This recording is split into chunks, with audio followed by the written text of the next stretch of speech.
Ever since she was convicted of murder in Jefferson Parish 14 years ago, Cheri Hayden has insisted she's innocent.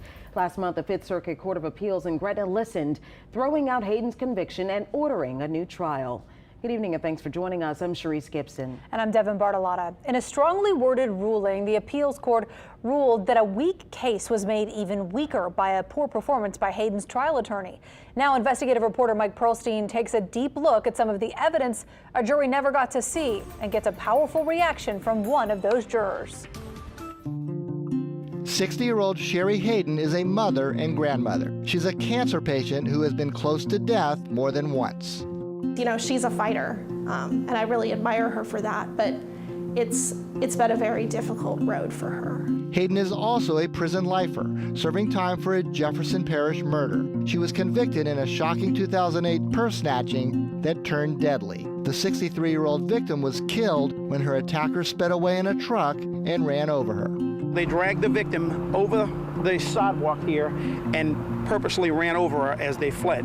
It was 1:30 in the afternoon on February 23, 2008, when Patricia Landry, a civilian Navy employee, was killed in this supermarket parking lot in Marrero. We haven't had many things like this happen in this particular area. It's certainly a random act of violence. Witnesses described two men fleeing in this red pickup truck driven by a woman who is described as a young girl and a woman in her 20s or 30s.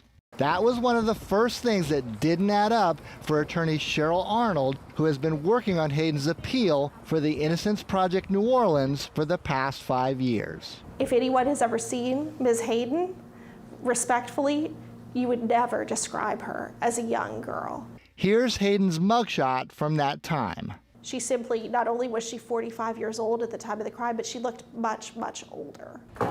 Hayden has always proclaimed her innocence, and as Arnold and IPNO investigators started digging into her claim, they were amazed at the trail of evidence supporting her.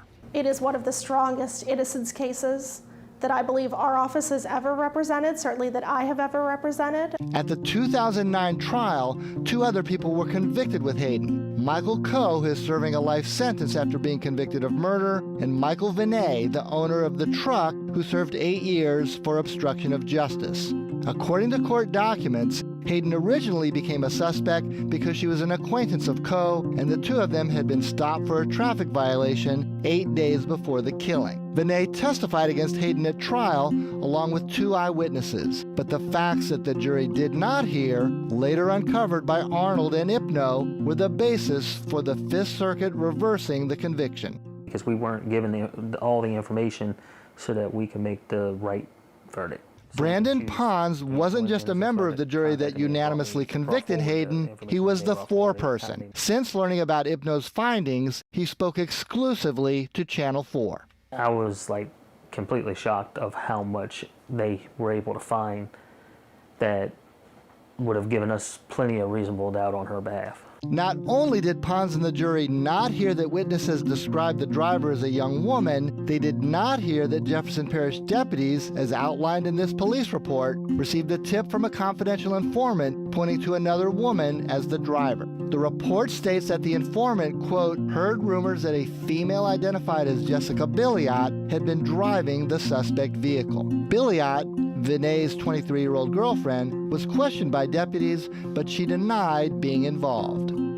Billiot did not respond to our calls for comment. At an appeal hearing last year, she pled the Fifth Amendment, invoking her right against self-incrimination. It was like a bombshell every day, honestly, for weeks. Taking the witness stand on her own behalf, Hayden offered an alibi at trial, saying she was at a birthday party for one of her grandchildren. 3 family members testified to that, but prosecutors discounted them as biased. What the jury could have heard, but did not, was the same testimony from non-family witnesses who later said the same thing to IPNO. Arnold argued that Hayden's trial attorney, William Doyle, simply dropped the ball. Reached by phone, Doyle said he did the best he could, but as a public defender at the time, his resources were limited. And yet, despite all of these leads available to him, he followed none of them. Had we been given this information, we wouldn't be sitting here today talking. I think that we made a wrong decision. Let her go home let her get back what life she can try to still have. In its April 26th ruling, the Fifth Circuit Court of Appeal came to the same conclusion. In this blistering 46-page opinion, a 3-judge panel wrote that it could have based its opinion on, quote, the inadequate police investigation or the prosecution's withholding of material and favorable evidence. But in the end, the panel based its ruling on the, quote, deficient performance of Hayden's trial attorney, even calling his presentation, quote, catastrophic to his client. He didn't do us as a jury or his client, Cheri, any justice. But Cheri Hayden remains in prison. Jefferson Parish District Attorney Paul Connick indicated that his office is appealing the ruling to the state Supreme Court. That means that Hayden is not only fighting for her final day in court, but given her serious medical problems, her very life. I pray that Cheri will be able to eventually be exonerated while she's still alive. Mike Perlstein, Eyewitness News. In his emailed statement, District Attorney Connick wrote, quote, the Jefferson Parish District Attorney's Office intends to seek review of the decision in the Louisiana Supreme Court. Therefore, we cannot provide further comment.